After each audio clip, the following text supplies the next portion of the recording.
People are so scared right now. They're telling their parents and grandparents not to go outside to the supermarket to get coffee. They're telling their kids not to play outdoors, even if it's nice outside. I was really excited to see that there were bipartisan efforts in advancing this bill in the Senate last week. And so I'm hopeful, and I'm hearing that it will get final passage today. And I really think it sends a very strong signal to the country and to the Asian American community that discrimination against Asians will not be tolerated. That was Congresswoman Grace Meng earlier on this network with our colleague Hallie Jackson speaking about the Senate's anti-Asian American hate crimes bill. It passed this afternoon in a vote of 94-1. Senator Josh Hawley was the one and only no vote. The bill, which garnered bipartisan support after some GOP amendments and President Biden pushing it as a priority for him, will require the Justice Department to designate an official to review coronavirus-related hate crimes, as well as strengthening the reporting of those incidents. Joining our conversation, Democratic Congressman Ted Lieu of California. Congressman, I'm tempted to start with how could Josh Hawley vote against it, but I'll just leave that for everyone's imagination unless you have any thoughts there. Is this bill, is it both policy shifts and sort of a statement that the country is united in defending and protecting and strengthening protections for the Asian American community? Thank you, Nicolle, for your question. So I'm not going to pretend to understand how Senator Hawley thinks.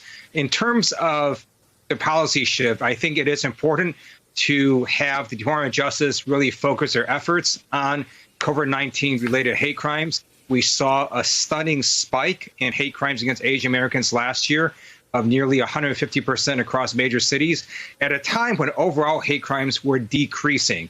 And this legislation is bipartisan. I'm on a House Judiciary Committee.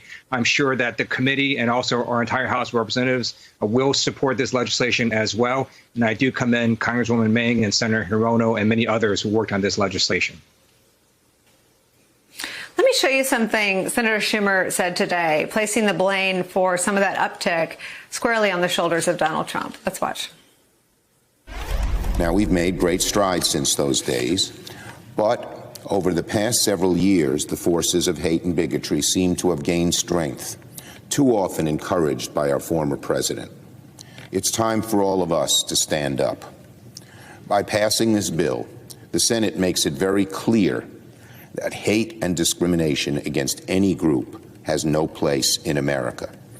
Bigotry against one is bigotry against all. So I guess my question is, and I remember Mike Pompeo, his Secretary of State, also called it the China flu. Even as an ex-president, Donald Trump in interviews has called it the China flu. I believe at one point people on the right had even more derogatory names. And we cover the rancor in our politics and the taint from him as though it happens separate from people's lives. But when you look at the statistics, a third of all Asian Americans live in fear. How do you undo the damage that he did? So it was not helpful that the former president used racist phrases like Kung flu. And what China did with regards to the coronavirus at the beginning was not acceptable. They misled the world. They suppressed evidence about the virus. At the same time, when you use an ethnic identifier in describing this virus, then some people in America will misinterpret it and then start causing harm against Asian Americans. And so I urge everyone to simply not use an ethnic identifier in describing this virus because you are increasing risk of hatred towards the Asian American community. What has it been like, just sort of professionally and personally, to both sort of be an elected official as you watch this surge and growing tide of hate crimes targeting Asian Americans in this country, and to see the change of a president who sees it that way and is intent on being part of the solution in President Biden?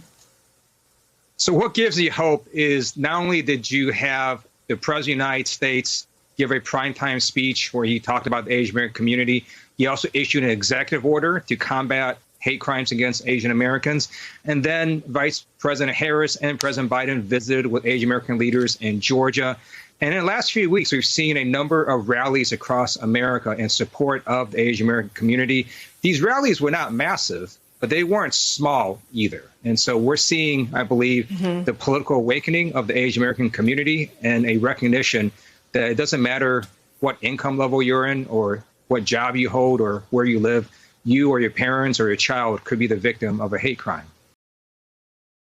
Hey, thanks for watching our YouTube channel. You should know that you can follow today's top stories and breaking news and catch up on your favorite MSNBC shows all in one place.